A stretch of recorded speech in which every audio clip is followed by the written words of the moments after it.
দীর্ঘ ৩৫ বছর পর আজ অনুষ্ঠিত হচ্ছে চট্টগ্রাম বিশ্ববিদ্যালয় কেন্দ্রীয় ছাত্র সংসদ ও হল সংসদ নির্বাচন। সকাল ৯টা থেকে বিকেল ৪টা পর্যন্ত ভোট দিতে পারবেন শিক্ষার্থীরা। বিশ্ববিদ্যালয়ের জীবনে প্রথমবারের মতো ভোট দিতে এসে শিক্ষার্থীদের মধ্যে দেখা গেছে ব্যাপক উচ্ছ্বাস ও উৎসবের আমেজ। আলহামদুলিল্লাহ, অনেক ভালো অনুভূতি। আর এটা হচ্ছে আমার জীবনের প্রথম ভোট, যেহেতু আবার নিজের চট্টগ্রাম বিশ্ববিদ্যালয়ে, তো অনেক বেশি এক্সাইটেড ছিলাম ভোটের জন্য, তো অনেক বেশি খুশি আর কি। আলহামদুলিল্লাহ।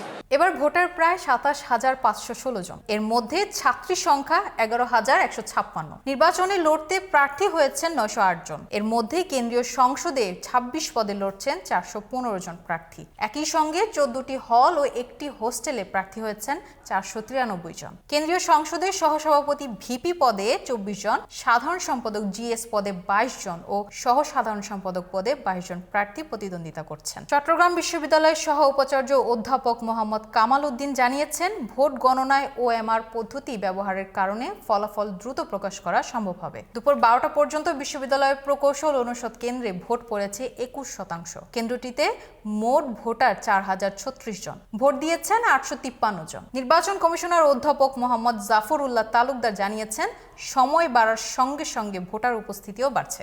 শিক্ষার্থীদের প্রত্যাশা, গণতান্ত্রিক চর্চার এই নির্বাচনের মাধ্যমেই তাদের দাবি ও অধিকার আরও শক্তভাবে উঠে আসবে। এই ছিল সর্বশেষ তথ্য আমার কাছে। পরবর্তী আপডেট জানতে মিরর নিউজের সাথেই থাকুন।